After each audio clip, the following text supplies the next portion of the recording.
এবং তারই লগ্নে আমরা গত বছর আমরা আমাদের মত একটা উদ্যোগ নিয়েছিলাম। এই বছর আপনাদের সকলের সহযোগিতায় আমরা 100 এটি ছাত্রদের পায়জামা পাঞ্জাবি প্রদানের জন্য উদ্যোগ করি। এই পায়জামা পাঞ্জাবি দেওয়ার পিছনে আমাদের সবাই যে সংগ্রাম এবং অর্থ দিয়ে সহযোগিতা করেছেন, আপনাদের সকলের কাছে আমরা আন্তরিকভাবে কৃতজ্ঞতা প্রকাশ করছি। আর আগামী দিনে আমাদের এই ফাউন্ডেশনের পক্ষ থেকে আমরা যেন সমাজে আরো বৃহৎ অনেক উদ্যোগ নিয়ে কাজ করতে পারি, আপনাদের সকলের সহযোগিতা আমরা এই ফাউন্ডেশনের সদস্য হিসেবে একান্ত কামনা করি।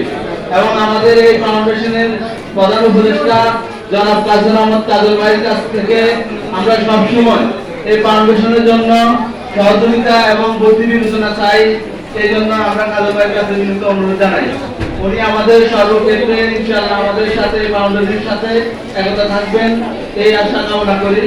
আর এই ফাউন্ডেশনের আমাদের সভাপতি সাহেব জনাব মিজানুর রহমান ভাই, উনিও এই ফাউন্ডেশনের জন্য আসলে অনেক সংগ্রাম দিয়েছেন।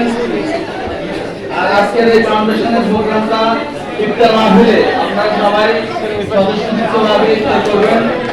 এই বলে আমি আমার এই সংক্ষিপ্ত বক্তব্য শেষ করছি। আসসালামু আলাইকুম ওয়া রাহমাতুল্লাহি ওয়া বারাকাতুহু। ফাউন্ডেশনের সম্মানিত সভাপতি সাহেবকে এই পর্যায়ে আমাদের